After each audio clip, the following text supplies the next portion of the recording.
हम प्यारे बच्चों, खैरियत बच्चों, आज हम उर्दू पढ़ेंगे जमाते नहुम, जिसमें दूसरा सबक उर्दू है। इसका लफ्ज़ियात पढ़ना है। आज लफ्ज़ियात देखो, यहाँ पे ज़ुबानी शनासी में लफ्ज़ियात है। पहला है अलिफ। झैल में दिए गए अल्फाज की ज़िद सबक में तलाश करके लिखिए। यहाँ पे ज़िद लिखना है। ज़िद यानी अपोजिट वर्ड्स बोलते हैं ना, उसको ज़िद। इसी तरह पहले गद्दार है। गद्दार का क्या आना? वफ़ादार। आप लोगों ये लिख लेना है, गद्दार का वफ़ादार। दूसरा है रकीब, रफ़ीक। इसका ज़िद क्या आना? रकीब। तीसरा है कुदरती। कुदरती का क्या आना? ज़िद मसनूई। चौथा उलझना। इसका ज़िद क्या आना? सुलझना। पांचवा है अल्फाज की ज़िद लिखना है। मुतमईन, इसकी ज़िद है इज़्तिराब।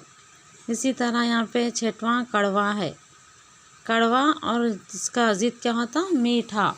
इसी तरह ये ज़िद है, लिख लेना आप लोग। 1 2 3 4 5 6 है। इसी तरह अलीफ हो गया है। बे है। झैल में दी गई अल्फाज की जोड़ियों को एक ही जुमले में इस्तेमाल करना। क्या करना? ये अल्फाज के जोड़ियाँ दिए गए यहाँ पे, शहरी, फ़र्ज़, मुल्क, इस तीनों को इस्तेमाल करते हुए, तीन अल्फाज को इस्तेमाल करते हुए जुमला बनाना। कैसा? तीन अल्फाज को भी आना, एक जुमले में तीन अल्फाज का इस्तेमाल होना। कैसा? यहाँ पे मिसाल के तौर पर एक बोली में, अच्छी तरह सुनो। हर हिंदुस्तानी, यहाँ पे एक बोल रही, हर हिंदुस्तानी ख्वाह वो शहर में रहता हो, शहर का इस्तेमाल हुआ। देहात में इस पर फ़र्ज़ है कि वो अपने मुल्क के दस्तूर की इज़्ज़त करे। फ़र्ज़ भी आया, शहर भी आया, मुल्क भी आया। तो इसी तरह दूसरा है, यहाँ पे एक जुमले में तीन अल्फाज का इस्तेमाल होना। जैसे दूसरा मेल जोल, रवादारी, अमन। इसी तरह तीसरा लेन देन, दियानत, तरक्की। हार, शोभा, रंग बरंग। तीसरा ज़ुबान, गीत, दिल। एक मिसाल के तौर पर बताए मैं आप लोग, दूसरा, तीसरा, चौथा, पाँचवा लिख के बताना मुझे कंपलसरी। ये होमवर्क है आप लोगों का। दूसरा, तीसरा, चौथा, पाँचवा, तीन अल्फाजों को इस्तेमाल करके एक जुमले को बनाना है। इसमें तीन भी अल्फाज का इस्तेमाल होना एक जुमले में। इसी तरह लफ्ज़ियात का बे है। यहाँ पे झैल में दिए गए मुहावरों के दरस्त मानों की निशानदेही कीजिए। यहाँ पे मुहावरे है। शोभा बढ़ाना, इसके सही क्या आते? अलीफ, बे, जिम। तीन में मल्टीपल चॉइस रहता है। यहाँ पे तीन में से कौन सा सही है उसको यहाँ पे ब्रैकेट में लिखना। ब्रैकेट यानी खौसीन कहते हैं, उर्दू में ब्रैकेट को खौसीन कहते हैं। पहला है शोभा बढ़ाना, अलीफ। इज़्ज़त बढ़ाना, दौलत बढ़ाना, खूबसूरती बढ़ाना। शोभा बढ़ाने के मतलब क्या है? आप लोग देखो, यहाँ पे शोभा बढ़ाने के यहाँ पे अलीफ, बे, जिम है, तो इसमें क्या आना? अलीफ, इज़्ज़त बढ़ाना। इसी तरह दूसरा, आवाज़ पर कान धरना। दूसरा क्या है? आवाज़ निकालना, गौर से सुनना, कान पर हाथ रखना, गौर से सुनना। तो यहाँ पे ब्रैकेट में क्या आना? बे आना। क्या आना?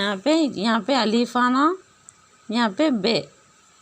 इसी तरह तीसरा है, तीसरा बाजी ले जाना। बाजी ले जाने के माने है बाजी रहना, बाज रहना, आगे होना। बाजी हारना, बाजी ले जाने के माने बाजी हारना, बाज बे है, बाज रहना। तीसरा आगे होना, यानी बाजी हारना। क्या आना इसमें? बाजी ले जाना, अलीफ है, बाजी हारना, बे, बाज रहना, जिम, आगे होना, आगे होना, जिम आना। यहाँ पे बाजी ले जाने के माने है आगे होना, जिम। इसी तरह बाल पड़ना, बाल पड़ना के है माने देखो, अलीफ, तड़कना, बे, जुड़ना, जिम, इख्तिलाफ होना। क्या ना? बाल पड़ना के माने है तड़कना, जुड़ना, इख्तिलाफ होना, जुड़ना, लिख लो। इसी तरह फलना, फूलना, अलीफ है, आज़ाद होना, तरक्की करना, खुश होना। फलना फूलना के माने क्या है? तरक्की करना।